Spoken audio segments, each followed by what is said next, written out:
மதிப்பிற்கும் வணக்கத்திற்கும் மரியாதைக்கும் உரிய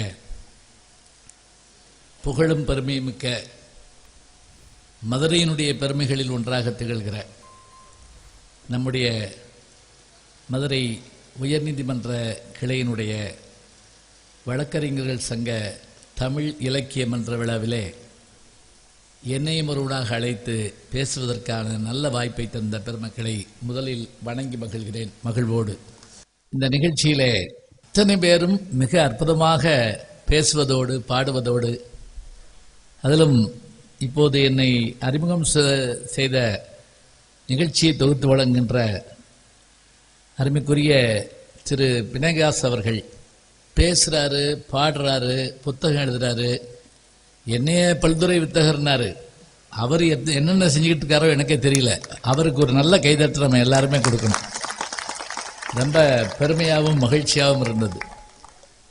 அதே போல இந்த நிகழ்ச்சிக்கு நம்ம எல்லாம் வரவேற்று பெருமை சேர்த்ததோடு, என்னை தொடர்ந்து தொலைபேசியில் தொடர்பு கொண்டு, அண்ணா எங்கே வர்றீங்க, பிறப்பிட்டீங்களா, எந்த இடத்துல இருக்கீங்க, நான் இங்கே இருந்து கூப்பிட்டுமா என்று சொல்லிக்கொண்டே இருப்பதோடு மட்டுமில்லை, பல்லாண்டு காலமாக அவர் தந்தையார் காலம் தொடங்கி இன்று வரை எப்போதும் என்னோடு இருக்கின்ற அருமைக்குரிய வழக்கறிஞர் பெருமகனார் சாமிதுரை அவர்களுக்கு என்னுடைய அன்பு பாராட்டை மகிழ்வோடு தெரிவித்துக் கொள்கிறேன். நல்ல இயல்பாக பேசுகிறாரு. இந்த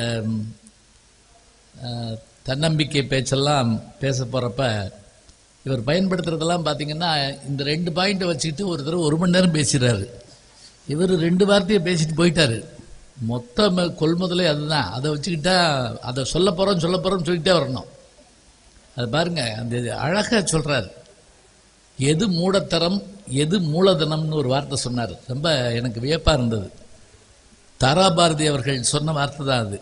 வெறுங்கை என்பது மூடத்தனம், விரல்கள் 10 மூலதனம், கருங்கல் பாறையும் நொறுங்கிவிடும், உன் கரங்களில் பூமி சுழன்று வரும் அப்படின்னு தாராபாரதி எழுதியிருப்பார். இப்போ கூட இந்த பாடல் பாடினார் பாருங்க, அது ஈழக்கவிஞர் காசி ஆனந்தனுடைய கவிதை. தமிழா நீ பேசுவது எடுத்துருங்க வாய் கோணமானல இருந்த போது பாட்டுக்கு இந்த சாப்பிட்றப்பெல்லாம் நான் நிப்பாட்டிக்கிடுவேன். உப்புன்னு வச்சுட்டோம்னு வச்சுக்கோங்க, என்ன இப்படி உட்காந்து தின்னுருக்கேன் அப்படின்னு பார்ப்போம். அதுக்காக இவர் வந்துட்டாரு. நீங்களே எடுத்துங்க. சரி. தமிழா நீ பேசுவது தமிழான்னு கேட்ட மாதிரி அழகா அருமையாக பேசிய சாமிதுரை அவர்களை அன்போடு நான் பாராட்டி, இந்த நிகழ்ச்சியிலே நம்ம எல்லாம் வரவேற்றதோடு முன்னிலை வகித்து பெருமை சேர்த்திருக்கின்ற வணக்கத்துக்குரிய வழக்கறிஞர் சங்கத்தினுடைய தலைவர், என்னுடைய குடும்ப நண்பர் ஐயா திருமிகு ரத்தனம் அவர்களுடைய மருமகனார் திரு ஆண்டிராஜ் அவர்கள் அழகாக பேசினார். சுருக்கமாக டக்குன்னு முடிச்சிட்டார். ரொம்ப அவருக்கும் என்னுடைய அன்பு பாராட்டை சொல்லி, நீதியரசர்கள் ரொம்ப பெருமையாக இருக்கிறது. அவர்களுடைய சாதனையை சொல்ல சொல்ல உண்மையில பொய்யில் மெய்சில் இருக்குது. இதெல்லாம் சாதாரணமாக அப்படின்னு நினச்சி பார்க்குறப்ப, அதுவும் இன்றைக்கு ஐயா திருமிகு வணக்கத்திற்குரிய புகழேந்தி நீதியரசர் அவர்கள் எத்தனை தமிழுக்கு செய்திருக்கிறாருங்கிறது நாங்கள் மேடைகளில் சொல்லுவோங்க. நான் பல இடங்களில் கேட்டிருக்கேன், இது இப்படி செய்யணும் அப்படின்னு கேட்பேன். இப்போ கூட நான் ஒன்று சொல்கிறேன், உங்களுக்கு வாய்ப்பு இருந்தால் அதையும் நீங்கள் செஞ்சு பாருங்க. நான் பல இடங்களில் சொல்லுவேன், கைதட்டுவாங்க, நல்லா இருக்குன்னு போயிடுவாங்க. என்ன அப்படின்னு கேட்டால், முடியுமான்னு தெரியல, ஆசை தானே, தமிழ் வாத்தியாருடைய ஆசை. இந்த மருத்துவ படிப்பு, சட்டப்படிப்பு, வேளாண்மை படிப்பு, மற்ற எல்லாத்துக்குமே கட் ஆஃப் மார்க்னு வச்சிருக்கிறோம். இந்த கட் ஆஃப் மார்க்கில் இன்னென்ன சப்ஜெக்ட்னு வச்சிருக்கிறோம். எனக்கு ஒரு ஆசை என்னன்னா, அதெல்லாம் இருக்கட்டும், அதோட தமிழ் மதிப்பெண்ணையும் சேர்த்துக்கிட்டா அந்த கட் ஆஃபில் கொஞ்சம் ஆட்களை தேர்ந்தெடுத்துடலாமோ அப்படின்னு எனக்கு ஒரு ஆசை. அது எங்கேயாவது முடிஞ்சால் சேர்த்து பாருங்க. தமிழ்னு நான் சொல்லலை, தாய்மொழி எதுவோ அந்த தாய்மொழியில் அவர்கள் சிறப்பாக இருப்பார்களே, ஆனால் அந்த தாய்மொழி மதிப்பெண்ணையும் மதிப்பிடலாம் என்று உங்கள் பேனாவுக்கு தானங்க பவர் அதிகம். அதுதான் உண்மை. ரொம்ப பவர்ஃபுல் பேனா உங்கள்கிட்ட தானே இருக்குது. நீங்கள் செய்யணும்னு நான் கேட்டுக்கிறேன். அது மட்டும் இல்லை, நான் செல்லாத நாடுகள் இல்லை. இதெல்லாம் நம்பித்தான் நீங்கள், வேற வழி கிடையாது. எல்லா பாஸ்போர்ட்டும் வச்சிருக்கேன், நான் விசாவும் வச்சிருக்கேன்.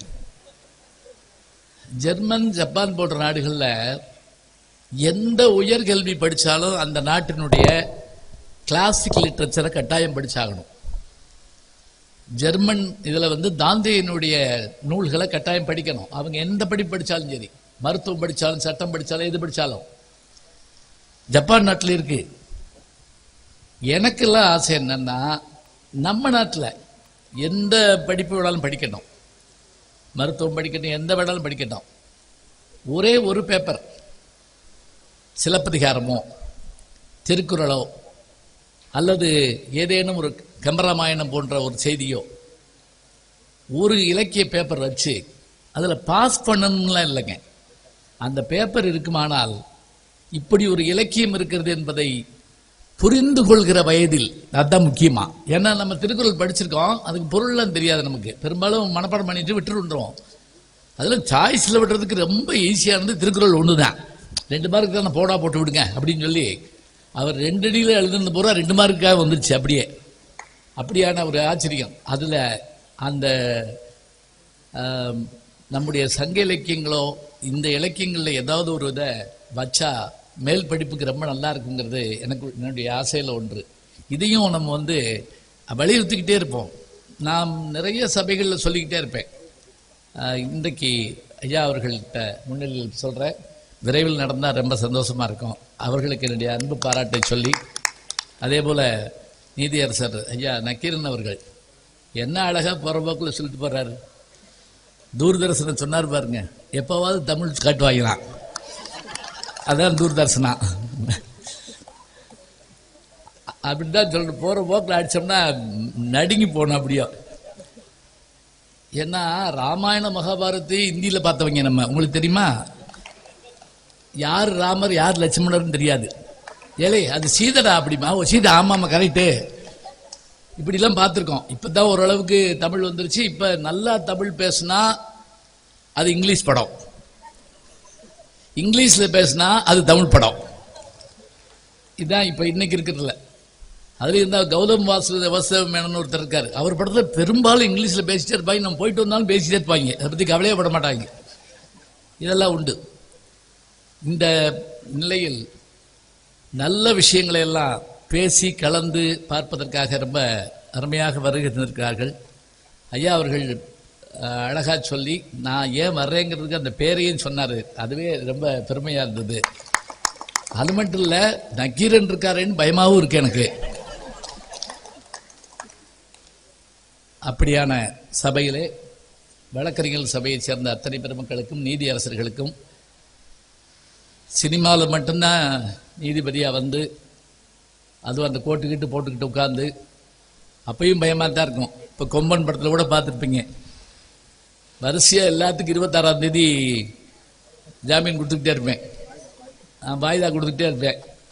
அதில் இன்னொன்று ஒரு டைலாக் நான் சேர்த்துருப்பேன், ஏயா உங்கள் ஊரில் ஒரு வேலுக்கு வேறு வேலை கிடையாதா அப்படிங்கிற டைலாக்கை சேர்த்துட்டு அது இருக்கட்டும்ட்டாங்க. அது பார்க்குறதுக்கு ஆச்சரியமாக இருந்தது. இன்றைக்கு உண்மையான அந்த வழக்கறிஞர்கள், நீதிமன்றம், நீதியரசர்கள் இவர்களுக்கு நடுவிலே இந்த வாய்ப்பு எனக்கு கிடைத்திருக்கிறது. என்னோடு வருகை இருக்கின்ற வேளாண்மை துறையை சேர்ந்த அதிகாரி ஆறுமுகம் ஐயா அவர்கள், எங்களுடைய குடும்ப நண்பர் புகைப்பட கலைஞர் சார்லஸ் அவர்கள். உண்மையிலேயே புகைப்படம் பேசும்னா அவர்கிட்ட தான் நீங்கள் பார்க்கணும். இதில் எடுத்து பார்த்தீங்கன்னா அதுக்கு பிறகு நம்மளை எப்படி அவர் எடுத்திருக்காருங்கிறத பார்க்கலாம். பேசுகிறவங்கள மட்டும் இல்லை, கூட்டத்தில் எடுப்பார் பாருங்க, உண்மையா. அதனால கவனமாக உட்காந்துட்டே இருங்க, எப்பவும் சிரிச்சு மூஞ்சியோடு இருக்கணும். அதுக்கு தான் சொல்கிறேன். அவ்வளவு எங்களுக்கு ஹியூமன் கிளப் ஆசான ஃபோட்டோகிராஃபர், அதனால தான் நான் சொல்கிறேன். என்ன அழகாக இருக்குங்க, நீங்கள் குழந்தைகளை ஸ்டில் எடுத்திருப்பாரு. எங்கள் வீட்டில் இருக்கக்கூடிய அத்தனை புகைப்படமும் அவருடைய படம் தான் அது. அதே போல் இங்கு நான் வந்த உடனே என்னை பார்க்க வந்த நண்பர்கள் அத்தனை பேரும், குறிப்பாக என்னுடைய மாணவர் சண்முகராஜா அவர்கள், அவர் எங்கேயோ வெளியில் மாட்டிட்டாருன்னு நினைக்கிறேன், காணோம், வரல. வந்திருக்காரா? ஆமாம். மற்றும் அந்த மாணவ நண்பர்கள் அத்தனை பேரையும் பாராட்டி வணங்கி நின்றுட்டு இருக்காங்க. சேர் இருக்குங்களா? இருந்தால் பாருங்க, கொண்டு வாங்க. நம்பி இருக்க மாட்டாங்க இவ்வளோ கூட்டம் வரும்னு. நான் முதல்ல வந்த உடனே பயந்து போனேன். என்னன்னா அங்கே உள்ள வந்து வெறும் சேர் மட்டும் இருக்கு, வேற கூட்டத்துக்கு போயிருக்காங்க போட்டிருக்கு எல்லாரும் அப்படின்னு நான் நினைச்சேன். வந்துடும், சேர் வந்துடும். ஏன்னா நிற்க விடக்கூடாது, போயிட்டாங்கன்னா என்ன பண்ணுறது. சில ஊர்களில் ஏன் நிற்பாங்க அப்படின்னா, நல்லா பேசினாங்கன்னா கேட்போம், இல்லைன்னா மாப்பிள்ளை நீ கேட்டு வா நான் போயிட்டு வரேன் அப்படின்ட்டு கிளம்பிடுவோம். அதில் சில பேர் நேர்ந்து விட்டு வேற போவோம். நீ இருந்துட்டு வா, ஏன் அவருக்கு என்ன வேலை இல்லையா, அவரும் நம்மளோட வந்தவர் தானே, உட்காந்து நல்லா கேட்கலாங்க. ஏன்னா அவங்க ஐயா சொன்னாங்க இல்லையா, எத்தனை டென்ஷன் இருக்கு அப்படிங்கிறது எங்களுக்கு உண்டுங்க. நிச்சயம் நான் சொல்கிறேன், ஐயோ நீங்கள் பேச்சாளராக இருக்கிற மாதிரி கஷ்டம் எதுவும் கிடையாது. ஏன்னா எல்லா கூட்டமும் இந்த மாதிரி சிவப்பு கம்பளம் விரித்தா அப்படிலாம் நீங்கள் நினைக்காதீங்க. நாங்கள் போயிருக்க ஊர்கள்லாம் நீங்கள் பார்த்தீங்கன்னா இந்திய மேப்லேயே இருக்காது. ஒரு ஊருக்கு என்ன ஒரு 30 வருஷத்துக்கு முதல்ல கூட்டு போனாங்க. பஸ்ஸில் போய், காரில் போய், ஆட்டோவில் போய், 2 வீலரில் போய், அப்புறம் நடந்து போனோம். ஏன்னா அதுக்கு மேலே போகாது வண்டி. கம்மாக்கரை வழியே போகிறோம், முன்னாடி ஒருத்தர் சிலம்பு சுற்றி போகிறேன். அப்படியே நான் கூட இது ஊர் மரியாதையாக்கும்னு நினச்சேன். வெறும் கருவள மரமாக இருக்கு. நான் பக்கத்தில் கால்கிட்ட கேட்டேன், இந்த பக்கம் பூச்சி வட்டை ஏதாவது இருக்குமா அப்படின்னு. நல்ல பாம்பு இருக்க இடத்துல எதுவுமே இருக்காது. நாவேன் என் கூட வந்த 3 பேர் அப்படியே ஓடினாங்க, செத்தாலும் சொந்த ஊரில் தான் சாவேன் அப்படின்னு. இந்த கொரோனாவில் கிளம்புனாங்க பார்த்தீங்களா, எல்லாரும் அவன் ஊருக்கு போனாங்க பார்த்தீங்களா. இதில் எதுக்கு சிலம்பு சுற்றி போனாங்கன்னு கேட்டிங்கன்னா, பாம்பு வந்து மேலே விழுகுமா சில நேரம், அதுக்கு தான் என் மேலே விழுகாமல் சுற்றிட்டு போயிருந்துருக்காங்க. இதெல்லாம் அங்கே போய் தான் கண்டுபிடிச்சேன். நான் போனதாங்க கூட்டம் அந்த ஊரில். வெள்ளக்காரன் அந்த பக்கம் வந்திருக்கவே மாட்டான். எனக்கு தெரிஞ்ச அவன் அந்த ஊர் ஆண்டிருக்க மாட்டான். எனக்கு அது ஒரு நம்பிக்கை. ஏன்னா அவனால் போயிருக்க முடியாது அந்த ஊருக்கு. போய் பேச ஆரம்பித்தா ஒரு 50-100 பேர் உட்காந்துருக்காங்க, பெண்கள் அதிகமாக இருக்காங்க. ஒரு 30 பேர் படுத்திருந்தான். நான் பேச ஆரம்பித்து ஜோக் சொன்னேன். ஏன்னா மக்களை ஈர்க்கணும்னு சொல்லிட்டு ஜோக் சொன்ன உடனே ஒரு 10 பெண்கள் சிரிச்சாங்க. ஒரு கிழவி கூட்டத்திலிருந்து படார்னு எந்திரிச்சு கூட்டத்தை ஒரு பார்வை, என்னைய ஒரு பார்வை பார்த்துட்டு கூட்டத்தில் சொல்லுது, ஐயா பேசிட்டு இருக்காரு, என்ன உங்களுக்கு சிரிப்பு வேண்டியிருக்கு, நீங்க பேசுங்க, நான் எவ்வளவு சிரிக்காம பார்த்துக்கிறேன். நான் அந்த கிழவியை கும்பிட்டு பேசாம படு, 7 கடல் தாண்டி 7 மலை தாண்டி அம்பளி மாமா இளவரச மாதிரி வந்திருக்கேன். நான் இருக்கிறத கெடுத்து விட்டு போயிடாத. சிரிச்சா தப்புன்னு நினைக்கக்கூடிய ஊர்ல போய் பேசியிருக்கோம். கல்யாண வீடுகளில் எங்களை கூப்பிடுவாங்க தெரியுங்களா பேச. அது ஒரு தற்கொலை முயற்சி. எவன் பேச்சு எவனும் கேட்க மாட்டான், அங்க பேசணும். இதனால இனிமே கல்யாண வீடுகளுக்கு போகக்கூடாதுன்னு முடிவெடுத்தப்போ ஒரு கோஷ்டி வந்துட்டாங்க, கல்யாண வீட்டுக்கு வரணும். நான் சொன்னேன், அங்கே எவனும் கேட்க மாட்டாங்க, அவங்க கேட்க மாட்டேன்ட்டாங்க. வந்தவங்க உங்களை பற்றி உங்களுக்கு தெரியாது, கூட்டு போயிட்டாங்க. அதே தான் நடந்தது. பொண்ணு மாப்பிள்ளை தாலி கட்டியாச்சு. இங்கேயாவது நீங்கள் போடியம்லாம் கொடுத்துருக்கீங்க, அங்கே ஹேண்ட் மைக்கை கையில் கொடுத்து பெரியோர்களே தாய்மார்களே 2 வார்த்தை தாங்க சொன்னேன். 300 பேர் மேடைக்கு ஓடி வந்து பொண்ணு மாப்பிள்ளைக்கு பரிசு கொடுக்கணும்னு என்னை தள்ளிக்கிட்டே போகிறாங்க. கொஞ்சம் ஓரமா அப்படி நல்ல இப்படி நல்ல. நான் விடலை. தமிழ் படித்தவன் பாருங்க, இங்கே 10 பாட்டு, அங்கே 8 தொகை, அங்கே குறுந்தொகை, ஏன்னா பெருந்தொகை வாங்கிட்டேன் பேசுறதுக்காக. அந்த கூட்டத்தில் ஒரு கிழவி என்கிட்ட வந்து என்னை கூப்பிட்டு அந்த ரூம்குள்ள போய் பேசியா ஒருத்தருமே இல்லை அப்படின்னு சொல்லிச்சு. எங்க மணமகன சும்மா எடுக்கல, தனியா பேசுற பையன் இங்க பேசுறேன்னா அங்க பேசுறேன்னா, ஏன் அதுக்கு நான் எங்க வீட்டில் உட்காந்து பேச மாட்டேனா? இதெல்லாம் பார்த்துருக்கோம். என்னென்னமோ நடக்கும், பேசணும். அதே மாதிரி அருப்புக்கோட்டையை தாண்டி ஒரு ஊர், அடையாப்பா எங்கிட்ட தான் இருக்குமா இப்படி ஊரெல்லாம் போயாச்சு. பட்டிமன்றத்துக்கு போகிறோம். ஊருக்குள்ளே போய் ஊரை தாண்டி எங்களை கூட்டு போகிறாங்க. யார்? பட்டிமன்ற ஏற்பாட்டு ஆளுங்க. டியூப் லைட்டாக இருக்குது, வேற ஒன்றையும் காணோம். கடைசியாக ஒரு இடத்துக்கு போயிட்டோம். ஒரு இது கிடந்துச்சு, ஒரு பொட்டல் மாதிரி இருந்துச்சு, யாரும் இல்லை. நீங்கள் நம்புங்க, உட்கார்ந்துருக்க இடத்துல பேசுறதுலாம் உள்ளூருக்குள்ள தான். அங்கெல்லாம் நம்முடைய திறமையால ஆளை வர வைக்கணும். போய் இன்னும் யாராவது வருவாங்களான்னு கேட்டேன். ஒன்றும் கவலைப்படாங்க, மைக் செட்காரர் இருக்காரு, ஒன்றும் இருக்கு, பேசாமல் இருக்கேன். சரி, பேச ஆரம்பிச்சோன்னேங்க, பட்டிமன்றம் என் கூட ஒரு 4-5 பேர் வந்திருக்காங்க. பேச ஆரம்பிச்சோடனே முதல்ல ஒரு 10 கழுதைங்க வந்துச்சு. உண்மையிலேயேங்க 10 கழுதை, அப்புறம் ஒரு 10 கழுதை, அப்புறம் ஒரு 5-6 ஆள், இப்படியே வந்துட்டே இருந்தாங்க. நான் இவங்ககிட்ட என்ன வெறும் கழுதையாக வருதுன்னே, இது கழுதை பொட்டல் தான், அதில் தான் பட்டிமன்றம் போட்டிருக்கோம், ஒன்றும் செய்யாது, நீங்கள் பேசாமல் இருங்க.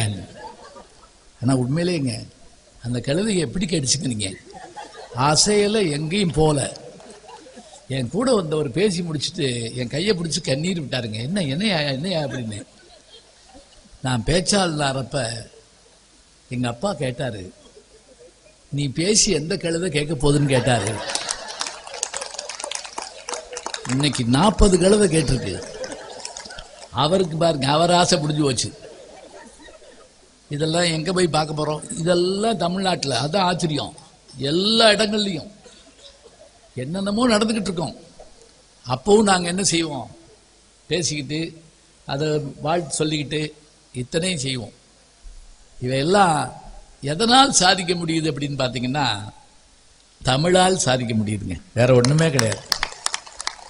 நான் சொன்ன உடனே நீங்கள் சிரிச்சிங்களே, எந்த மொழியில் இது செய்ய முடியும் சொல்லுங்க பார்ப்போம். சொன்ன உடனே சிரிக்கிறீங்க. இதுதான் உலகத்திலே சிறந்த மொழி. சில ஊரில் இன்னைக்கு சொன்னால், ஜோக் சொன்னால் நாளை கழிச்சு வந்து சிரிப்பாங்கண்ணா, ஏன்னா புரிஞ்சு தொலையாதான். அப்படி நம்ம மொழி அப்படி இல்லைங்க. காதுக்குள்ளே வர்றப்பே அப்படியே சிரிக்க வைக்கணும். அதாவது நம்மளை இன்னும் சொல்ல போனால் அந்த நகைச்சுவை வந்து நம்மளை உணர வைக்கணும். அதுதான் சிறப்பு. தமிழுக்கு அந்த சிறப்பு உண்டு. சின்ன குழந்தைகள் கூட தமிழை புரிஞ்சுக்கிறோம். ஒரு கல்யாண வீட்டில் பேசிட்டு உட்கார்ந்துருந்தேன். ஒரு 5000 பேர் கொண்ட கூட்டம். ஒரு 5 வயசு குழந்தைங்க என்கிட்ட வந்து, நீங்கள் தானே பொம்மியின் திருக்குறளும் சுட்டி டிவியில் பேசுகிறீங்க? நான் பேசுகிறேன். சுட்டி டிவியில் பொம்மியின் திருக்குறளும்னு கார்ட்டூன் கேரக்டர்களுக்காக பேசுகிறேன். நீங்கள் தானே அப்படின்னோடனே எனக்கு ஆச்சரியம் தாங்கலை. நீ கேட்பியா பாப்பா அப்படின்னு கேட்டேன். ஆமாம். அப்புறம் என் தம்பிக்கு உங்களை ரொம்ப பிடிக்கும் அப்படின்னுச்சு. அந்த பிள்ளைக்கு 5 வயசு. அவங்க தம்பி போய் கூட்டு வந்துருச்சு. அவனுக்கு 3 வயசு. அவன் வந்து என்னை ஒரு பார்வை பார்த்துட்டு, நல்லா பேசுற அப்படின்னா, அவனே அன்னைக்கு தான் பேச ஆரம்பிச்சிருக்கான். அவனால் நான் பாராட்டப்படுகிறேன் என்றால் என் தமிழால் நான் பாராட்டப்படுகிறேன். வேற யாரும் இல்லைங்க. வேற யார் இருக்கா சொல்லுங்க பாப்போம். அவர்களுக்கு புரியுமாறு என்னால் பேச முடியும் என்று சொன்னால், அந்த மொழி எத்தனை பழைய மொழி, செம்மொழி, எப்படியா இருக்கணும். அதுதான் நமக்கு பிடிக்குது. பெரிய ஆச்சரியம். இன்னும் சொல்ல போனா, ஒவ்வொரு தடவையும் தமிழை படிக்கிறப்ப அதுல புதிய புதிய செய்திகள் கிடைக்கணும். அப்பதான் தமிழ் போர் அடிக்காம இருக்கும். எப்படி? நான் எம்ஏ எம்பில் முடிச்சுட்டு பிஹெச்டி பண்ணிட்டு இருக்கேன் மதுரை காமராஜர் பல்கலைக்கழகத்தில். பெரும் பெரும் பேராசிரியர்கள், வெள்ளை வாரனாரார், பெரும் பெரும் பேராசிரியர்லாம் அங்கே வந்து எங்களுக்கு பாடம் எடுப்பாங்க. அதில் முக்கியமாக பாடம் எடுத்த ஒரு மிகப்பெரியவர், தேவாரத்துக்கெல்லாம் உரை எழுதினவர். அவர் வந்து எங்களுக்கு ஒரு அதிக செய்தியை சொன்னார். இதை நான் பல இடங்களில் சொல்லியிருக்கேன், இருந்தாலும் உங்களுக்கு சொல்கிறேன் கேளுங்க. அவர் என்ன சொன்னார் அப்படின்னா, திருவிளையாடல் புராணத்தில் வரக்கூடிய ஒரு செய்தியை சொல்லி அந்த காட்சியை சொன்னார். மதுரையில் நடந்தது தான். என்ன அப்படின்னு கேட்டா, இவர் பாடு நடத்திக்கிட்டு இருந்திருக்காரு, திருவிளையாடல் புராணம். அதில் தான் நீங்கள் பார்த்துருப்பீங்கல்ல, தருமிக்கு பாட்டு எழுதி கொடுத்துருப்பாரு சிவபெருமான். அதை வந்து கொண்டு வந்து கொடுத்து, அவர் நக்கீரர் அதில் உட்கார்ந்து இங்கே வா அப்படின்னு சொல்லி, புலவரே இங்கே வருகிறீரா? வரமாட்டேன், பரிசை வாங்கி கொண்டு பிறகு வருவேன் நாங்கள் சொல்லுவார். அதில் தான் இருக்கிறது அப்படிம்பார். என்னையா இருக்கிறது? முதற்கண் பாடலை எழுதியது யார் அப்படின்னு ஆரம்பித்து பேச்சு நடக்கும். அப்புறம் பரிசு வாங்காமல் நாகேஷ் போயிடுவார், சிவாஜி வந்துடுவார். சிவாஜி வந்த உடனே அந்நேரம் வரைக்கும் நகைச்சுவையாக போயிட்டு இருந்தது கிளைமாக்ஸ் வர்ற மாதிரி இருக்குங்க. இந்த பக்கம் ஏபி நாகராஜன், இந்த பக்கம் சிவாஜி கணேசன். உச்சரிப்புனா என்ன உச்சரிப்பு! அடே அப்பா! உள்ள வந்த உடனே எனது பாடலில் குற்றம் கண்டுபிடித்தவன் எவன் அப்படிம்பார். அவன் இவன் என்ற ஏகவசரம் வேண்டாம். யார்? அரசர் சொல்லுவார், முத்துராமன். உடனே நக்கீரர் இருந்திருப்பார், யார் இந்த கிழவன்? முத்தமிழ் சங்கத்தின் தலைமை புலவன் நக்கீரர். ஓ, கீரனா? அந்த வார்த்தையிலே பாருங்க, கீரனா சொல்லிட்டு அவருடனே முதற்கண் பாடலை இயற்றியது யார்? யாம் யாம் இயற்றினோம். இயற்றிய நீர் வராமல் மற்றவரிடம் கொடுத்து அனுப்ப காரணம் அது நடந்து முடிந்த கதை. புலவர்க்கு முதலில் பொய்யுரை தேவையில்லை, அதை தாம் புரிந்து கொள்ள வேண்டும். புரிந்தது புரியாதது, தெரிந்தது தெரியாதது, அறிந்தது அறியாதது அனைத்தும் அறிவோம் யாம். சொன்ன உடனே அனைத்தும் அறிந்து விட்டால் எழுதும் பாட்டில் பிழை இல்லை என்ற அர்த்தமா? சொல்லிட்டு எங்கே உமது பாடலை சொல்லும். இப்ப நீங்க நல்ல ஒரு வித்தியாசம் பார்க்கலாம். இப்ப கூட எடுத்து பார்க்கலாம். நாகேஷ் அந்த பாட்டை படிக்கிறதுக்கும் சிவாஜி கணேசன் அவர்கள் அந்த பாட்டை படிக்கிறதுக்குமான வித்தியாசத்தை பார்க்கணும். நாகேஷ் படிக்கிறப்ப நடுங்கிட்டே படிப்பார். கொங்குதேர் வாழ்க்கையை அஞ்சரை தும்பி காமம் செப்பாது கண்டது மொழிமோன்னு அற்புதம் அப்படிம்பாரு. முத்துராமே, மண்ணா கூப்பிட்டீர்களா அப்படின்னு கேட்பாரு. இல்ல படிங்க, ஐயோ எங்க விட்டேன்னு தெரியலையே அப்படிம்பாரு. இதெல்லாம் போற போக்கில் வர்றேங்க. நீங்க படத்தை உத்து பார்த்துக்கிட்டே இருந்தோம்னா இப்படி இந்த நான் என் நண்பர் கமலஹாசன் கேட்டேன், இந்த டயலாக் வசனத்துல இருந்திருக்குமான்னே. அவர் சொன்னார், இல்ல அந்த இடத்துல அவரா பேசுறது. ஐயோ எங்க விட்டேன்னு தெரியலையே அடிச்சுட்டு பாட சொல்லும். இவர் எப்படி தெரியுமா பாட சொல்லுவாரு? கொங்குதேர் வாழ்க்கை அஞ்சிரை தும்பி காமம் செப்பாது கண்டது மொழிவோ, பயிலி எதுகளியே நட்பின் சிறியை தருவி கொண்டலின் நறிவும் உழவோ, நீ எறியும் பூவே இமுதான் இதுதான் எமது செய்யுள். உடனே இந்த இதுக்கான பொருள் உடனே அவர் சொல்லுவாரு, உயர்ந்த சாதியத்தை சேர்ந்த வண்டே, நீ பார்த்த மலர்களுள் இந்த மங்கையின் கூந்தலுக்கு இணையான வாசனையுள்ள மலர் உண்டா? இதான் என்னுடைய பொருள். மன்னருக்கு தாங்கள் கூறும் கருத்து, இயற்கையிலேயே பெண்களுக்கு கூந்தலில் மனம் உண்டு. சிவபெருமான் வழக்கு பாருங்க, மதுரையில் தான் நடந்திருக்கு. கூந்தலுக்கு மனம் உண்டான்னு சண்டை. இப்ப கூந்தல் உண்டான்னு சண்டை வந்துடுறோம் இந்த காலத்துல. என்ன ஒன்னும் சொல்ல முடியாது. உடனே இயற்கையிலேயே கூந்தலுக்கு மனம் இல்லை இவர் சொல்றாரு. இப்ப இந்த சண்டை நடக்குது. இத சொன்ன அந்த பெரியவர் சொன்னாரு, இதை நான் வகுப்புல நடந்துகிட்டு இருந்தேன். 9ஆம் வகுப்புல ஒரு பையன் எந்திரிச்சு கேள்வி கேட்டான். என்ன கேள்வி கேட்டான் தெரியுமா? சிவபெருமான் மனுஷனா தானே வந்தாரு? ஆமா. நக்கீரர் மனுஷன் தானே? ஆமா. 2 பேரும் பேசிக்கிட்டு இருக்கப்ப 2 அறை கூட விட்டுருக்கலாம். ஆனா சிவபெருமான் எதுக்காக தான் நெத்திக்கண்ணை திறந்து தன்னுடைய சுப்ரீம் பவர்னு சொல்றோம் இல்லையா, அது மாதிரி இந்த இயற்கை இறந்த நிகழ்ச்சின்னு சொல்லுவோம், சூப்பர் நேச்சுரல் அப்படிமோ, அது மாதிரி சூப்பர் பவரை காமிச்சு நெத்திக்கண்ணை திறந்து அந்த புலவனை எரிச்சாருன்னு சொன்னா மனுஷனுக்கு மனுஷன் தான் சண்டை போடணுமே தவிர எதுக்காக அவர் ஓவர் பவரை அப்படி அவர் மேல செலுத்தினார்னு அந்த பையன் கேட்டிருக்காரு. எதுக்காக நெத்திக்கண்ணை திறந்தார்?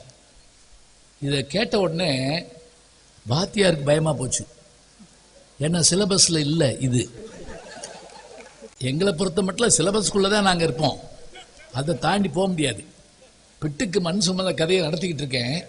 சிவபெருமான் மேல பட்ட அடி அந்த ஊர்ல இருக்க அத்தனை பொருள் மேலும் பட்டது, ஓவியத்தின் மீது பட்டது, சிற்பத்தின் மீது பட்டது, அப்படிப்பட்டது இப்படிப்பட்டதுன்னு இருக்கேன்.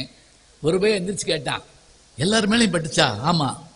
அப்படின்னா அவர் புட்டு தின்னார்ல, அது எல்லாருக்கும் போய் சேர்ந்துச்சா? அப்படின்னா நான் என்னத்து செய்யறது? போச்சுன்னு எழுதுறாரு யாரு? திருவிளையாடல் பட ஆசிரியர். அதனால அதை சொல்லி சமாளிச்சுன்னு வைங்க. இப்ப இவரு இந்த கேள்வியை கேட்ட உடனே இந்த வாத்தியார் கொஞ்சம் திகைச்சு போயிட்டாரு. ஏன் நக்கீரனை நெத்திக்கண்ணை திறந்து எரிச்சார்? சிவபெருமான் எதுக்காக இருந்து நெத்திக்கண்ணை திறக்கணும்? அப்புறம் வாத்தியார் கொஞ்சம் சமாளிச்சுக்கிட்டு கீழேயே அந்த பாட்டு நல்லா முழுமையை படிச்சிருந்தா. எப்பவுமே பாருங்க, முழு செய்திகளை படிக்கணும். மேற்கோள்கள் மட்டும் படிக்கக்கூடாது. இப்ப எல்லாம் பாத்தீங்கன்னா குறுஞ்செய்தி மாத்திரம் படிக்கிறாங்க. அப்படி படிக்கக்கூடாது, முழுக்க படிக்கணும். இப்ப அது திருவிளையாடல் புராணத்திற்கு செய்தியை படிச்சதுனால அவர் சொல்றாரு, 2 பேருக்கான உரையாடலை சொல்லி சொன்னாராம். எப்படி? இயற்கையிலேயே பெண்களுக்கு கூந்தல் மனம் இல்லை அப்படின்னு நக்கீரர் வாதம், அவர் இருக்குதுங்கிறது வாதம். உத்தம சாதி பெண்களுக்கு இவர் கேட்பாரு. உடனே உத்தம சாதி பெண்களுக்கும் கிடையாது நக்கீரர் சொல்லுவார். தேவலோகத்து பெண்களுக்கு அவங்களுக்கும் கிடையாது. இப்படி கேட்டுக்கிட்டே வந்தப்ப நக்கீரன் சும்மா இருக்க மாட்டாம ஒரு வார்த்தையை விட்டுருவாரு. தேவலோகத்து பெண்களுக்கு மட்டுமில்லை, உத்தம சாதி பெண்களுக்கு மட்டுமில்லை, அப்படியே விட்டுருக்கலாம். நான் அன்றாடம் வழிபடுகிறேனே சிவபெருமான், அவருக்கு இடப்பக்கத்தில் இருக்கிறாளே உமையவள், இமயவள், பார்வதி, மீனாட்சி, அவள் கூந்தலுக்கும் இயற்கையில் மனம் இல்லைன்னு சொன்ன உடனே சிவபெருமானுக்கு சுருக்குங்க. ஏன் மனைவி கூந்தல்ல வாசம் இல்லைன்னு இவனுக்கு எப்படி தெரியும்? அதை காட்டுறதுக்காகத்தான், எப்பா அவ புருஷன் தான்டப்பா வந்திருக்கேன் நானு அப்படின்னு காட்டுவதற்காகத்தான் நெத்திக்கண்ண திறந்தாரே தவிர வேற ஒண்ணும் இல்ல. அந்த இடத்துல அவ எப்படி சொல்லி சமாளிச்சிருக்காரு பாருங்க. இதுல என்ன ஆச்சரியம் தெரியுங்களா? இந்த பாடத்தை நடத்தின அவர் பேரு தண்டபாணி தேசிகர், தேவாரத்துக்கு உரை எழுதினவர். 9ஆம் கிளாஸ்ல இந்த கேள்வியை கேட்ட சிறுவன் யார் தெரியுங்களா? தமிழ்நாட்டின் முதல்வராக இருந்த டாக்டர் கலைஞர் அவர்கள் தான் 9வது படிக்கிறப்ப இந்த கேள்வியை கேட்டிருக்காரு. விளையும் பயிர் முளையிலேயே தெரியும்னு சொல்றோம்னு சொன்னா எப்படியான சிந்தனை, எப்படியான விஷயங்கள் இருக்கு பாருங்க. கேட்கிறப்ப நமக்கு காது இனிக்கணும். செந்தமிழ்நாடு என்னும் போதினிலே இன்ப தேன் வந்து பாயுது காது நிலைங்கிறாங்க. நான் எப்படி வாயில தானே பாயணும், காதுல பாஞ்சா எறும்புல வந்துடாதா? அப்படி இல்லைங்க. அந்த சொல்லு இனிக்குமா, சுவை புலன் மாற்றி சொல்லுதல். சில பேர் சொல்லுவாங்க, ஏய் என்ன கண்ணிலே திங்கிற மாதிரி பாக்குற அப்படிம்பாங்க. திங்கிறது கண்ணில் எப்படி திம்பாங்க? இல்ல, பாரதிதாசனுடைய பாட்டு பாத்தீங்கன்னா தெரியும். எப்படி ஒரு பையன் படிச்சுட்டு இருக்கான், ஒரு பொண்ணு வர்றா, அவளை பார்த்த உடனே அவனுடைய நிலை என்ன ஆகுதுங்கிற விஷயத்த காதல் குற்றவாளிகள்னு ஒரு பாட்டில் எழுதியிருப்பாரு பாரதிதாசன். தோட்டத்து வாசல் திறந்திருக்கும் தினம் சொர்ணம் வந்தால் சற்று நேரம் மட்டும். தமிழ்லேயே தான் சொல்றேன், நீங்க ஒன்றும் பயப்படாதீங்க. தோட்டத்து எளிமையா புரியுது இல்லையா? தோட்டம், கார்டன் அப்படி வேணா வச்சுக்கோங்க. ஏன்னா முந்தியெல்லாம் இங்கிலீஷ்ல சொல்லி தமிழ்ல சொல்லுவோம், இப்ப தமிழ்ல சொல்லி இங்கிலீஷ்ல சொல்ல வேண்டியிருக்கு. இந்த மேஜர் சுந்தரராஜன் ஒரு நடிகர், அவர் ரொம்ப நல்லவர். அவர் எல்லாத்தையுமே உடனே தமிழ்ல சொல்லிடுறாரு. கமான் உள்ள வாங்க, சிட் டவுன் உட்காருங்க, கெட் அவுட் வெளியே போங்க அப்படின்னு சொல்லிட்டு இருப்பாரு. இப்ப அப்படிலாம் சொல்ல முடியாது. இப்ப இது மாறி போச்சு. தோட்டத்து வாசல் திறந்திருக்கும் தினம் சொர்ணம் வந்தால், அவ கதாநாயகி பேர், சொர்ணம் வந்தால் சற்று நேரம் மட்டும் வீட்டு கதைகளை பேசிடுவாள், பின்பு வீடு செல்வாள், இது வாடிக்கையாம். சந்தம் பாருங்க என்ன அழகா இருக்குன்னு. சேட்டுக்கடை தனில் பட்டு துணி வாங்க சென்றனன் சுந்தரன் தாய் ஒரு நாள். அவங்க அம்மா என்ன பண்ணாலும், கதாநாயகன் அம்மா வெளியே போறான். சேட்டுக்கடை தனில் பட்டு துணி வாங்க சென்றனன் சுந்தரன் தாய் ஒரு நாள். அப்பதானே அம்மா வெளியே போற நேரம் பார்த்தானே பொண்ணு உள்ள வருவா. பாட்டுக்குயில் மொழி பாவை வந்தாள், பாடம் படித்திருந்தான் இளையோன். கூடத்திலே மனப்பாடத்திலே விழி கூடி கிடக்கின்ற ஆணழகை, கூடத்திலே மனப்பாடத்திலே விழி கூடி கிடக்கின்ற ஆணழகை ஓடை குளிர் மலர் பார்வையிலே அவள் உண்ண தலைப்படும் நேரத்திலே. எவ்வளவு அழகான வார்த்தை பாருங்க. பார்வை, குளிர் பார்வை, ஓடை குளிர் மலர் பார்வை, எத்தனை அட்ஜெக்டிவ். ஓடை குளிர் மலர் பார்வையிலே அவள் உண்ண தலைப்படும் நேரத்திலே பாடம் படித்து நிமிர்ந்த விழி. அவன் அப்படி நிமிர்ந்து பார்த்தானா, தனில் பட்டு தெரித்தது மானின் விழி. அவ பார்த்தாளாம். இப்படி பார்த்தோன்னு என்னாச்சு? அதுக்கு மேல படி போடுமா சொல்லுங்க பார்ப்போம். ஆடை திருத்தி நின்றாள் அவள் தான். கொஞ்சம் ட்ரெஸ் சரி பண்ணிக்கிட்டாவ. அவன் 1000 ஏடு திருப்புகின்றான். அதுக்கு மேல படிப்பானா? அவ்வளவுதான் முடியாது. இப்ப கண்ணுல அவனை முழுங்குற மாதிரி பார்த்தான்னு சொல்லுவோம். இதுதான் புலன் மாற்றி சொல்லுதல். சில பேர் ஹோட்டல் வாசல்ல போர்ட்லயே திம்பாங்க, பார்த்திருக்கீங்களா? பூரி அதே சூப்பரா இருக்கும், இதே அப்பா கொத்து புரோட்டா இங்க மாதிரி. அவன் உள்ளே போயிருக்க மாட்டான், கண்ணுலயே திம்பாங்க. காதுல இனிப்பான்னா விஷயம் அப்படி. பிள்ளைக்கு வேலை கிடைச்சிருச்சு, காதுல செய்தி இனிப்பா இருக்கு. அந்த மாப்பிள்ளை வீட்டுல ஒத்துக்கிட்டாங்க, அது கூட பழசு. இப்ப அந்த பொண்ணு ஒத்துக்கிடுச்சா இந்த சம்பளத்துக்கு. இதுதான் ரைட். இப்ப சொன்னா ஏன்னா இப்ப எல்லாருமே இப்ப யார் முடிவு பண்றாங்கன்னா பொண்ணுதான் முடிவு பண்ணுது. அப்பா அம்மா அண்ணன் தம்பி ஆண்டவன் அதெல்லாம் கிடையாது. என்னன்னு கேட்டா லவ் டுடே அப்படின்னு சொல்லிட்டு நம்ம, அதான் உண்மை. அதனால ஒரு நல்ல செய்தி காதுல விழுகணும். இவ்வளவு நல்ல செய்தி எதுக்குங்க? ஹோட்டல்ல பில்ல நான் கொடுத்துட்டேன்னு சொன்னா எவ்வளவு சந்தோஷமா இருக்கு, எவ்வளவு இனிப்பான செய்தி. நானும் என் நண்பர் ஒரு ஹோட்டல் சாப்பிட்டோம், பில்லு 2000 ரூபா வந்துச்சு. பார்த்துக்கிட்டு இருந்தேன். அந்த படுபாவே அது மூஞ்சிலே முழிக்கல. என் கூட வந்தவன் நண்பன், அவன் பல்லு குத்திக்கிட்டு இருந்தான். நான் தான் பில்லு கொடுத்தேன். வெளியே வந்தோடனே டக்குன்னு என் கையை பிடிச்சிக்கிட்டாங்க. சும்மாரு, பூரா செலவி நீயே பண்ணிக்கிட்டு பீடா நான் வாங்குறேன் அப்படின்னா 2000 ரூபா அழுதுருக்கேன். அவர் செலவை பகிர்ந்துக்கிறாராம். 2 பேரும் காதல கேட்கிறப்ப அவ்வளவு இனிமே இருக்கணுங்க. நம்ம இலக்கியத்தை பொறுத்த மட்டும் அந்த மாதிரி தாங்க. எந்த செய்தி படிச்சாலும் அது நமக்கு இனிமையை தரும். முடிச்சிடவா? இல்ல சரி சரி, நான் பயந்துட்டேன். ஏன்னா இந்த பக்கம் யாராவது வந்தா உடனே நம்ம கேர்ஃபுல்லா இருக்கணும். சில சமயம் என்ன பண்ணுவாங்கன்னா சொல்ல முடியாமல் நின்றுட்டே இருப்பாங்க. இன்னும் சில பேர் அப்படின்லாம் சொல்லி பார்ப்பாங்க. எனக்கு ஒரு அனுபவம் என்ன தெரியுங்களா? ஒரு அரசு ஊழியர் கூடத்தில் பேசிக்கிட்டு இருந்தேன்.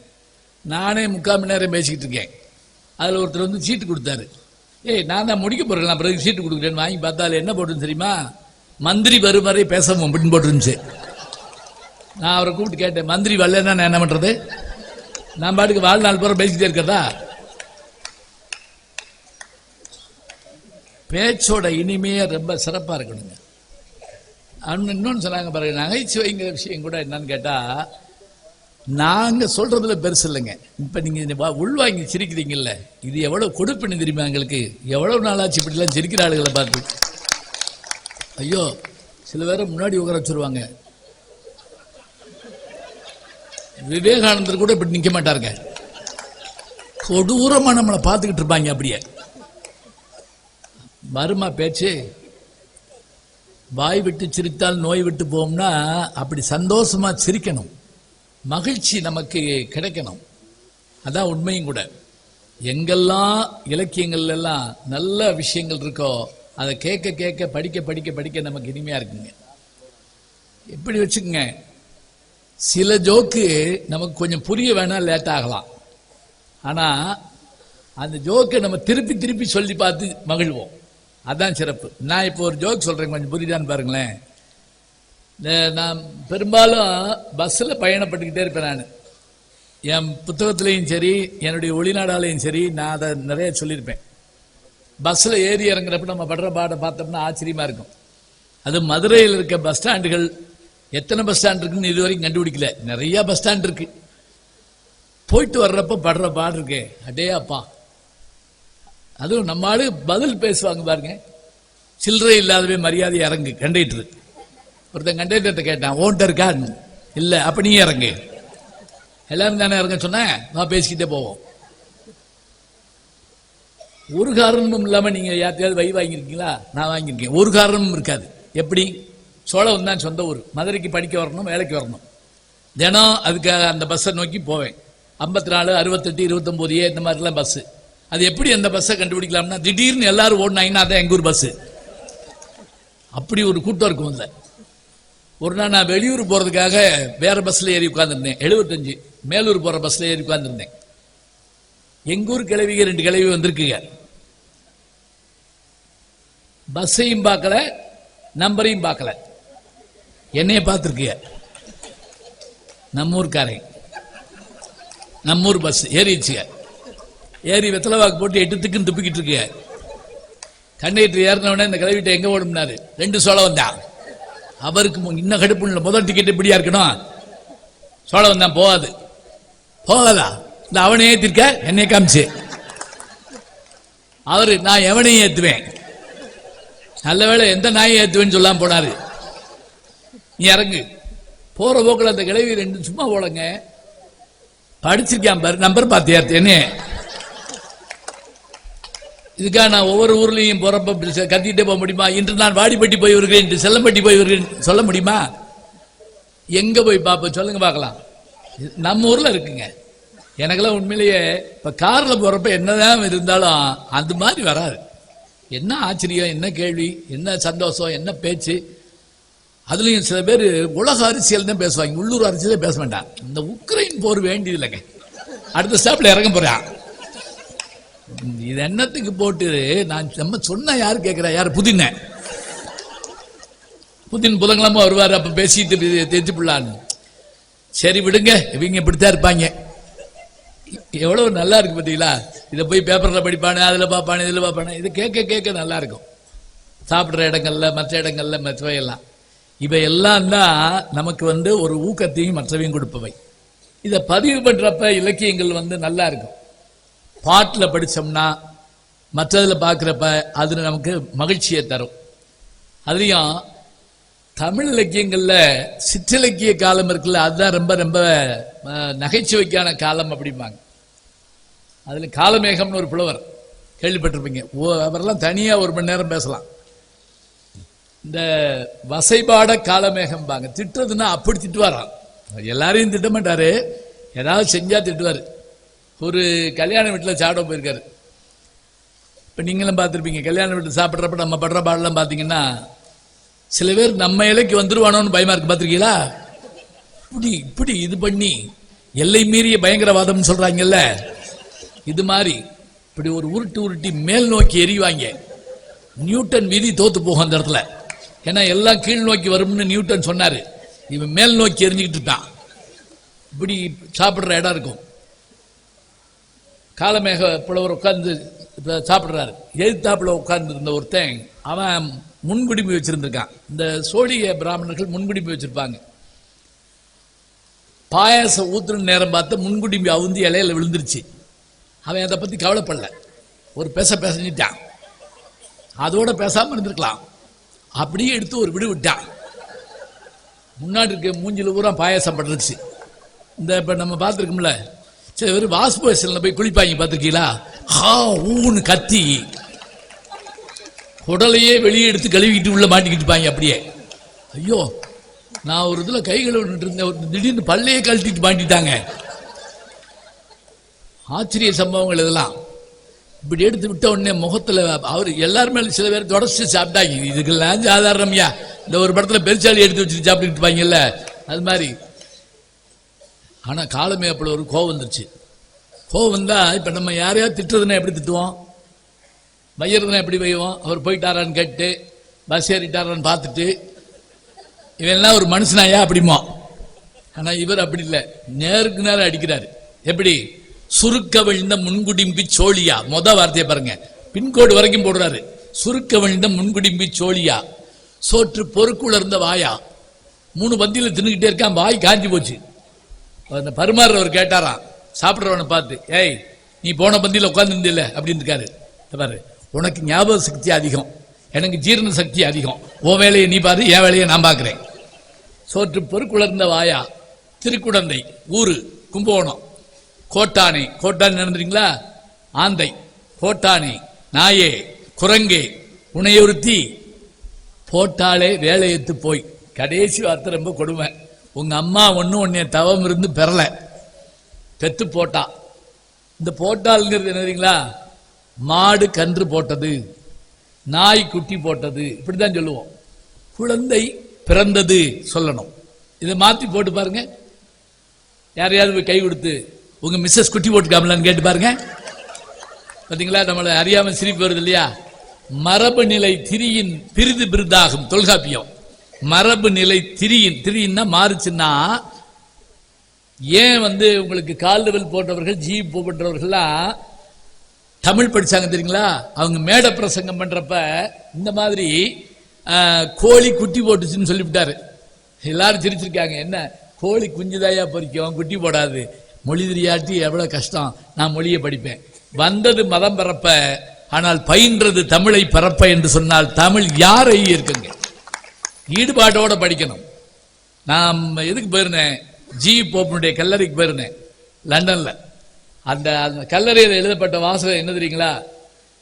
என்னுடைய இந்த இறுதிச் சடங்கில் தமிழர்களின் பங்கும் இருக்குமானால் நான் பெருமை பெறுவேன். அதான் அதில் போட்டிருக்கு. என்னுடைய இந்த கல்லறை இதுல இந்த தமிழர்களுடைய பங்கும் இருக்குமானால் நான் பெருமை பெறுவேன். மீண்டும் ஒரு முறை பிறவி இருக்குமானால் நான் தமிழனாக பிறக்க வேண்டும். ஏனென்றால் திருவாசகத்தை தமிழில் படிப்பதற்காக. எப்படி பார்த்தீங்களா? இதுல மதம், கடவுள் அதெல்லாம் விடுங்க, மொழி இல்லையா? மனோன்மணியன் சுந்தரபிள்ளை சொல்றாரு, சிவபெருமானை பார்த்து கேட்கிறாரு, உலகத்தையே அழிச்ச பிறகு நீ தனியா உட்கார்ந்துருப்பிய, சிங்கிள் முரட்டு சிங்கிள்ங்கிறாங்க, அது மாதிரி உட்கார்ந்துருப்பிய, அப்போ உனக்கு பொழுது போகாதா அப்படின்னு. இல்ல இல்ல, அப்படி நேரத்துல நான் என்ன பண்ணுவேன்னா திருவாசகத்தில் ஒரு 7 எடுத்து நான் படிப்பேன் என்று சிவபெருமான் சொல்லுகிறார் என்று சொன்னால் எப்படிப்பட்ட மொழி, கடவுளை படிக்க வைக்கிற மொழி நம்ம மொழிங்க. அதான சிறப்பு. மனிதன் கடவுளுக்கு சொன்ன நூல் திருவாசகம், கடவுள் மனிதனுக்கு சொன்ன நூல் பகவத்கீதை, மனிதன் மனிதனுக்கு சொன்ன நூல் திருக்குறள். அதான் சிறப்பு. திருவள்ளுவருடைய சிறப்பு என்ன தெரியுங்களா? ரொம்ப எளிமையா சொல்றேன். 21ஆம் நூற்றாண்டுல நம்ம ஆளுக குறுஞ்செய்தி மட்டும்தான் படிப்பாங்கிறத தெரிஞ்சுக்கிட்டு, அதுவும் குறிப்பா 7 சொல்லுதான் படிப்பான்னு தெரிஞ்சு 2000 வருஷத்துக்கு முதல்லயே 1330 திருக்குறள் 7 சொல்ல எழுதின ஒரே அறிஞன் திருவள்ளுவன். எப்படியான ஒரு ஞானம் பாருங்க. ஏன்னா நம்மளால கொஞ்சம் அதான ஸ்க்ரோல் பண்ணிடுவோம், அப்படி இப்படின்றோம். நான் சில பேர் நம்மளை படிக்க வச்சிருவாங்க தெரியுமா உங்களுக்கு? மர்மத்தை கொடுப்பான், நடுவில் தொடரும் போடுவான், ரீட் மோர் அப்படின்லாம் வரும். அதுவும் இந்த பொங்கல் தீபாவளி வந்துட்டா வாழ்த்து மடல்கள் பின்னுவாங்க. ஒருத்தர் எனக்கு பொங்கலுக்கு அனுப்பியிருந்தான், லாரியில கரும்பை ஏத்தனம்னா காசு, லாரியில கரும்பை ஏத்தனம்னா காசு, கரும்பு மேல லாரி ஏறினா ஜூஸ், இத படிச்ச நீ லூசு அப்படின்னு போட்டிருந்தான். இப்ப நீங்க ஏன் படிச்சேன்னு கேட்கலாம்.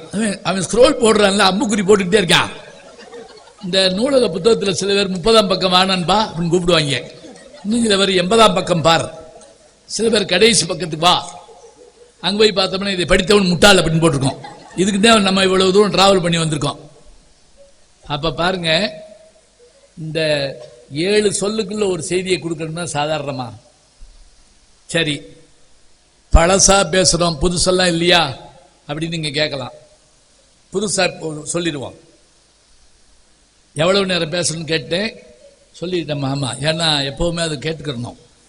நான் ஒரு சின்ன கிராமத்துக்கு போயிருந்தப்ப அந்த ஊர் பஞ்சாயத்து போர்டு பிரசிடென்ட்ட கேட்டேன் எவ்வளவு நேரம் பேசணும். அவர் ஒடியாந்து என் கையை பிடிச்சிட்டு அழுதுட்டாரு. இப்படிலாம் கேட்கக்கூடாது, உங்க ஊரு, எவ்வளவு நேரம் வேணாலும் நீங்க பேசுங்க, நாங்க போயிடுவோம், எங்களுக்கு வேலை இருக்குல்ல. அப்புறம் நான் என்ன வேலையை தவணா ஊர் ஊரா போய் பேசிக்கிட்டு இருக்கேன், சுருக்கமா முடிச்சிருவேன். ஆமா, அமைச்சர் வர்ற வரைக்கும் பேசிட்டு இருக்கேன். ஒரு புது செய்தியை சொல்லிடலாம். இப்ப இன்னைக்கு 30ஆம் தேதி, 2ஆம் தேதி டிஎஸ்பின்னு ஒரு படம் ரிலீஸ் ஆகுது. விஜய் சேதுபதி ஹீரோ. வழக்கப்படி ஹீரோயினுடைய அப்பா நான் தான். அதுல ஒரு ஆச்சரியம் என்னன்னா, அந்த ஹீரோயின் வந்து அனுகிருத்திகா, இந்திய அழகியாக தேர்ந்தெடுக்கப்பட்டவர். அப்படின்னா நான் தானே அப்பாவா இருக்க முடியும்? யோசிச்சு பாருங்க. வேற வழி. மிஸ் இந்தியா பட்டம் வாங்கினவங்க. இந்த படம் ஷூட்டிங் வந்து பாண்டிச்சேரியில் நடந்துட்டு இருக்கு. ஒரு பாட்டு, நல்லா இருமான்னு ஒரு பாட்டு வரும். இப்போ கூட ட்ரெய்லர்ல அந்த பாட்டு வந்துட்டு இருக்கு. விஜய் சேதுபதி என்ன பண்ணாருன்னா, இந்த 3 நாள் நைட் அண்ட் டே ஷூட்ல நைட் ஒரு 2 மணிக்கு என்ன கூப்பிட்டு, ஐயா நீ வாங்க, எப்ப பார்த்தாலும் அவர் கமலோடய பேசிட்டு இருக்கீங்க, என்கிட்ட பேசுங்க, உட்காருங்க, ஒரு திருக்குறள் சொல்லுங்க. ஆனா நான் கேட்காத திருக்குறளா இருக்கணும். இது என்னடா வம்பா இருக்கு அப்படின்னு யோசிச்சு பார்த்தேன். நானா எழுதியா தர முடியும்? இல்ல. ஏன்னா திருக்குறள் 1330 தானே, அவ்வளவுதான் சொல்ல முடியும். எதுக்காக சொன்னார்னா, இப்ப ஏதாவது கேட்டோம்னா சில பேர் தெரிஞ்சதாவது பேசுவாங்க. திருக்குறள் அகர முதல எழுத்தெல்லாம் பாரதியார் ஓடி விளையாட்டு பாப்பா, உட்காந்துட்டு பாப்பா, இப்படி பேசிக்கிட்டே இருப்பாங்க. புதுசா எடுக்கணும். இப்ப உங்களுக்கு இளையராஜாவுக்கு என்ன பெருமை தெரியுங்களா? பாரதியார் படத்துல நிற்பதுவே நடப்பதுவேங்கிறது பாரதியார் பாட்டுன்னு ரொம்ப பேருக்கு தெரியாதுங்க. அந்த பாட்டை அவர் போட்டு காமிச்ச பிறகுதான் அதை நம்ம எடுத்து பார்க்கிறோம். அதுதான் புதுசா இருக்கணும். புதுக்குறள், புதுக்குறள்னா என்னென்ன நான் கேட்காதான் இருக்கணும். நீங்க சொல்லுங்கன்னாரு. நான் சொல்ல ஆரம்பிச்ச உடனே பெருங்கூட்டம் கூடிச்சு. நைட் 2 மணிக்கு இந்த ஷூட்டிங்ல அவருடைய டைரக்டர் பொன்றாம் ஓடியாந்து, இங்க இருங்க, ஒண்ணு நடிக்க வாங்க, இல்லாட்டி என்னைய சேர்த்துக்கிறது இல்லை, நான் கேட்காம போயிடுவேன், நீங்க நான் உங்களுக்கு சொல்றேன் இருங்க அப்படின்ட்டேன். இப்ப இவருக்கு கேட்காத குரல் சொல்லணும்னு சொன்னேன் நான். திருவள்ளுவருடைய திருக்குறள்ல அன்பு, அறம், நீதி, வாய்மை எல்லாமே நீங்க படிச்சிருப்பீங்கல்ல. அவருக்கு கோவம் வர்ற இடம் பார்த்திருக்கீங்களான்னு கேட்டேன் விஜய் சேதுபதிட்ட. இல்ல சொல்லுங்க அப்படின்னாரு. நம்ம உடம்புல உடைக்க முடியாத எலும்புன்னு ஒண்ணு இருக்கு. உடைக்கவே முடியாத எலும்புங்கிறாங்க. அது எதுன்னா இந்த தாடை எலும்பு. இது இந்த எலும்பு திருவள்ளுவருக்கு எப்படி தெரிஞ்சுன்னு தெரியல. அவர் சொல்றாரு, சில பேர் காசு வச்சுக்கிட்டு தரமாட்டான், கஞ்சன்னா மகா கஞ்சை, நிறைய வச்சிருப்பான், கொடுக்க மாட்டான். சேர் போட்டு உட்கார்ந்து இருந்திருக்கேன் ஒரு பணக்காரன் வீட்டு வாசல்ல. அந்த பக்கம் போன ஒரு பிச்சைக்காரன், ஐயா கொஞ்சம் சோறு போடுங்க. இல்லை, ஓ ₹1 கொடுங்கய்யா. கிடையாது. ஒரு கிழிஞ்ச வெயிட்டு இருந்தா கொடுங்கய்யா. இல்லை, அப்போ வாங்கய்யா பிச்சை எடுப்போம். நான் கேட்குறது எதுவுமே உன்கிட்ட கிடையாது, நீ எதுக்கு உட்காந்துருக்க? இப்படி கஞ்சன் நம்ம ஊரில் எப்படி சொல்லுவது தெரியுமா? அவனை எச்சிக்கையில் காக்கா ஓட்டாதவன் அப்படிமோ. ஏன் தெரியுமா? எச்சிக்கையில் காக்கா சூ அப்படின்னம்னா அதில் 2 பறக்கை அது தின்றுமா. இப்படி கொடூரமான கஞ்சங்களை என்ன பண்றது? திருவள்ளுவர் சொல்றாரு, அப்படி கொடூரமான கஞ்சங்கிட்ட நீ பணத்தை வாங்கணும்னா கெஞ்சி கேட்காத. எந்த எலும்பு உடையாத எலும்புன்னு சொன்னா தாடு எலும்பு. அதை உடைச்சேன்னா அவன் கொடுப்பான். திருக்குறளுங்க, இதை உடைச்சேன்னா கொடுப்பான். ஈர்ங்கை விதிரார் கயவர். ஈர்ங்கைன்னா எச்சிக்கையில காக்கா ஓட்டாதவன். ஈர்ங்கை விதிரார் கயவர், அவரே டைட்டில் கொடுக்கிறார், கயவர். கொடிரு உடைக்கும், கொடிரு உடைக்கும் கூண்கையர் அல்லாதவர்க்கு. கூண்கையர்னா வளவா அப்படி கையை வச்சுக்கிட்டு அடிக்கணுமா. நான் சொல்லிட்டு சொன்னேன், எப்படி தெரியுமா? மாஸ்டர் படத்துல குத்துவீங்கள நீங்க வளைச்சுக்கிட்டு, அது போலன்னு சொன்ன உடனே எந்திரிச்சு வந்து என்னை கட்டி பிடிச்சுக்கிட்டாருங்க. அது மட்டும் இல்ல, மறுநாள் ஷூட்டிங் காலையில வந்த உடனே இறங்கின உடனே, ஐயா குரல் ரைட்டான்னு பாருங்க, ஈர்ங்கை விதிரார் கயவர் கொடுடைக்கும் கூண்கையர் அல்லாதவருக்கு. நான் அவருக்கு வாழ்த்து சொன்னேன். இதாங்க ஒரு தடவை கேட்ட உடனே ஈர்த்து அப்படியே என்ன செய்யணும், நம்மளை பிடிச்சி இழுக்கணும். அப்படியே அதான் உண்மை, நமக்கு பிடிச்சிருக்கணும். இது திருக்குறள்ல இருக்கு. நம்ம திருக்குறளை எப்பவாவது படிக்கிறதுக்காக எப்ப வேணாலும் படிக்கலாம். படிக்க படிக்க நமக்கு சந்தோஷமா இருக்கக்கூடியதாக அது இருக்கணும். ஒவ்வொரு செய்தியை படிக்கிற போதும் அதுல இருக்கக்கூடிய ஆழம், நுண்மை அத்தனையும் நம்மளை வியக்க வைக்கும். அதோடு மட்டும் இல்ல, சினிமா பாடல்களை கேட்டா கூட அந்த சினிமா பாடல்களும் இன்னைக்கும் சரி நம்மளை வியப்ப ஆழ்த்துதுன்னா அது காரணம் என்ன? அதனுடைய சாரத்தை அள்ளி தருகிறார்கள். ஒரு செய்தியை சொல்லி முடிச்சிடுறேன். கம்பராமாயணத்தை பாடவம் நடத்துறோம்னு வச்சுக்கோங்க. ராமன் காட்டுக்கு போறாரு. போகணும்னு சொன்ன உடனே கோவம் வந்த லட்சுமணன், யாரு உன்னை காட்டுக்கு போக சொன்னது? கைகையா, கையை ஒடிப்பேன். தசரதனா, அப்பனா இருந்தாலும் பரவாயில்ல, மூக்க அறுப்பேன். ராமன் சொல்றாரு, இதெல்லாம் பேசாத. ஆற்றிலே தண்ணீர் வரவில்லை என்றால் அது ஆறு செய்த பிழை இல்லை.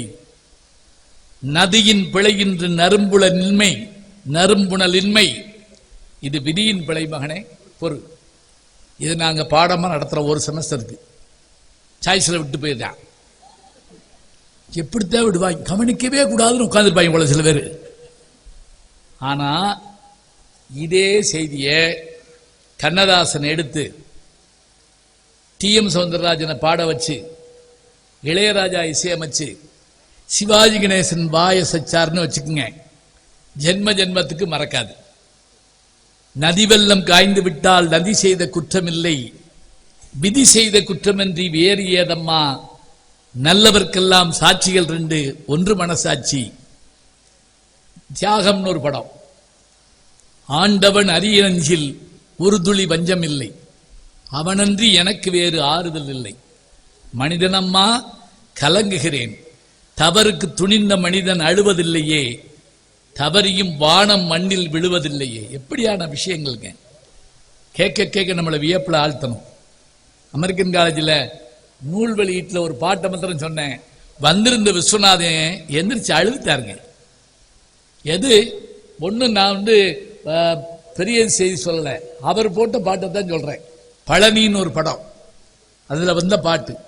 கண்ணதாசனுடைய வரலாறு நீங்க படிச்சு பார்த்தீங்கன்னா, அவர் இந்தியாவின் ஜனாதிபதியை போல் சம்பளம் வாங்கினார். வளம்புரிஜான் எழுதுறாரு, இந்தியாவின் ஜனாதிபதி போல் சம்பளம் வாங்கினார். யாரு? கண்ணதாசன். நமக்கு சந்தோஷமா இருக்கு, பெரிய சம்பாத்தியம் போட்டிருக்கேன். இந்தியாவின் ஜனாதிபதியை போல் சம்பளம் வாங்கினார், ஆனால் இந்தியாவை போல் கடன் வாங்கினார். முடிஞ்சு போச்சு, அவ்வளவுதான். கண்ணதாசனை பத்தி 2 வரியில வேற யார் சொல்லுவா? அப்படி ஒரு தீர்ப்புல அவருக்கு எல்லாம் எதிராக வந்துருச்சுங்க. என்ன ஒரு பாட்டுக்கு ஹெல்ப் போட்டாலும் போட்டிருக்கு, நம்ம மட்டும் போச்சு. ஜப்தி பண்றதுக்கு வந்துட்டாங்க. போறதுக்கு கார் இல்லைங்க, எடுத்துட்டு போயிட்டாங்க.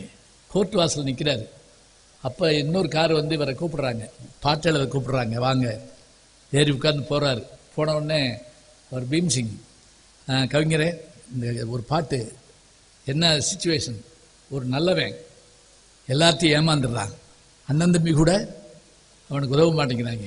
இதுக்கு பாட்டு எழுதணும். அவர் சொன்னார், இது கதை இல்லையா, வாழ்க்கை, எழுதிங்க. அண்ணன் என்னடா தம்பி என்னடா அவசரமான உலகத்திலே, ஆசை கொள்வதில் அர்த்தம் என்னடா காசில்லாதவன் குடும்பத்திலே, வாழும் போதிலே கூட்டம் கூட்டமாய் வந்து சேருகிறார் பாரடா, வறண்ட வீட்டிலே உடைந்த பானையை மதித்து வந்தவன் யாரடா. இந்த பாட்டில் நான் என்ன வரி சொன்னேன்னு சொல்றேன் கேளுங்க. இப்ப கோழி குஞ்சு இருக்கு இல்லையா, அது குஞ்சு பொறிச்ச பிறகு அந்த குஞ்சுகளை பாதுகாக்கிறதுக்காக பருந்தோட போராடும், பாம்போட போராடும், பாம்பை கூட காலில் பிடிச்சி இதில் கொத்திரும்.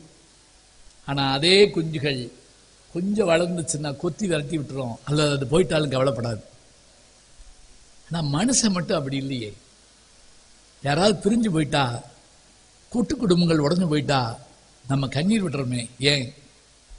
ஏங்கிறதுக்கான பதில கண்ணாசன் சொல்றார். பெட்டைக்கோழிக்கு கட்டுச்சேவலை கட்டி வைத்தவன் யாரடா, அவை 8 குஞ்சுகள் பெற்றெடுத்தவன் சோறு போட்டவன் யாரடா, வளர்ந்த குஞ்சுகள் பிரிந்த போதிலும் வருந்தவில்லையே தாயடா, மனித சாதியின் துயரம் யாவுமே மனதினால் வந்த நோயடா. அதுக்கு மனசு இல்ல, நமக்கு மனசு இருக்கு. எந்திரிச்சு அழுதுல உடனே நான் ஒரு விஸ்வநாதன் போய், என்னையா நீங்க தானே விஷயமச்சிங்க, இந்த மகான் போயிட்டாருன்னு அழுதேன். இந்த வார்த்தையை யார் சொல்லுவாங்க? மனித சாதியின் துயரம் யாவுமே மனதினால் வந்த நோயடா. நமக்கு மனசுன்னு ஒன்று இருக்க போய் தானே இப்படி வருது. எப்போ வேணாலும் கேட்டு ஆச்சரியப்படலாங்க. எல்லாவற்றிலும் நமக்கான ஒரு சந்தோஷம் இருக்கு. அதுதான் அதனுடைய பெரிய மகிழ்ச்சி. இலக்கியங்களை படிக்க படிக்க ஆச்சரியம் இருக்கணும். எப்படி? நல்ல நகைச்சுவை இருக்கணும், நெகிழ வைக்கணும், மகிழ வைக்கணும், அவ்வளவு இருக்கணும். ஜோக் சொன்னா சிரிக்கிறோம்னு சொன்னா இயல்பா இல்லைங்க. நம்ம வீட்டில் வந்து விஷயத்தை சொன்னாலே சிரிப்பா இருக்கும். நம்ம கூட சொல்றோம், எல்லாம் சொல்லுங்க, வீடு நிம்மதியா இருக்கணுங்க அப்படிமோ. ஒரு கவிதை என் நண்பர் தங்கமூர்த்தி கவிதையில் எழுதினாரு, பட்டிமன்றம் முடிந்து வீட்டுக்கு வந்தேன், வழக்காடு மன்றம் அப்படின்னாரு. அவ்வளவுதான், முடிஞ்சு போச்சு. பட்டிமன்றம் முடிந்து வீட்டுக்கு வந்தேன், வழக்காடு. நான் அந்த மாதிரி தூங்க விடவே இல்லை. அது இதுதான் போற போக்கில் சொல்ற வார்த்தை நல்லா இருக்கணும். அப்படி கணவன் மனைவிக்குள்ள சண்டை வருமா? வரும், வரணுங்கிறாங்க. வரணும், போகணும், சரியா இருக்கணும், இருக்கணும். காத்திருந்தான் காதலை, காதலி வரல, வரணும், காத்திருந்தான். மணிராட்சி வரல, மாலை நேரம் குறிஞ்சி மலை சார்ந்த இடம் போயிட்டான், இருட்டிடுச்சுட்டு. மறுநாள் வந்தான், அவ வந்தா, மலையிலிருந்து இறங்கி வந்தான். உன்கிட்ட பேச மாட்டேன் அப்படின்னு பேசினான். வேற வழி, பேசித்தானே ஆகணும். ஏன் பேச மாட்டேன்? நேற்று ஏன் வர்றேன்னு சொல்லிட்டு வரல. அதுக்கு அவ சொன்னா, இல்லை நேற்று நான் வந்தேன், இல்லை வரல, வந்தேன், சில சம்பவங்களால் பார்க்க முடியல. என்ன சொல்ல ஆரம்பிச்சா? வெட்டியதால் விழவில்லை, வெட்டாமல் இருந்திருந்தால் விழுந்திருப்பேன். செத்ததால் சாகவில்லை, சாகாமல் இருந்திருந்தால் செத்திருப்பேன். வந்ததால் வரவில்லை, வராமல் இருந்திருந்தால் வந்திருப்பேன். சொன்ன உடனே ஓடி போய் கையை பிடிச்சிக்கிட்டான். என்னை ஒரு நாள் பார்க்காட்டாலும் லூஸ் ஆயிடுறியே, ஏன் இப்படி உளர்ற அப்படின்னா. அவ சொன்னா, உளரல, கேளு. நேற்று மாலையில் நீ இருக்கேன்னு நான் பார்த்துட்டு வந்துட்டு இருந்தேன். மலையில் வந்தனா, அப்ப ஒரு பெரிய பள்ளம் இருந்திருக்கு. ஒரு அடி எடுத்து வச்சிருந்தேன்னா விழுந்திருப்பேன். மின்னல் வெட்டுச்சு, அது வெட்டியதால் நான் விழவில்லை, அது வெட்டாமல் இருந்திருந்தால் நான் விழுந்திருப்பேன். தாண்டி வந்துட்டேன், ஒரு பாம்பு மிதிச்சுட்டேன். ஒரு நிமிஷம் உயிரே போயிடுச்சு எனக்கு. ஆனால் நல்ல வேளை, அது ஏற்கனவே செத்திருந்தது. அது செத்ததால் நான் சாகவில்லை, அது சாகாமல் இருந்திருந்தால் நான் செத்திருப்பேன். உன்னையும் பார்த்து தொலைச்சிட்டேன். அதுக்குள்ளே எங்கள் அப்பா வரக்கூடிய தேரின் ஓசை கேட்டது. இப்போ காரின் ஓசை கேட்குது இல்லை, தேரின் ஓசை கேட்டது.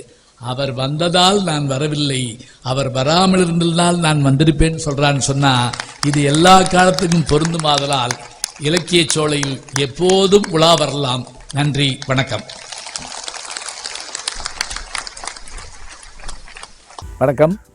அன்புக்குரிய யூடியூப் நேயர்களே, நீங்கள் இன்னும் என்னை நெருக்கமாக பின்தொடர வேண்டும் என்று சொன்னால் ட்விட்டர், இன்ஸ்டாகிராம், ஃபேஸ்புக் போன்ற சமூக வலைதளங்களில் பின்தொடர்ந்து வாருங்கள். நாம் முன்தொடர்ந்து செல்வோம்.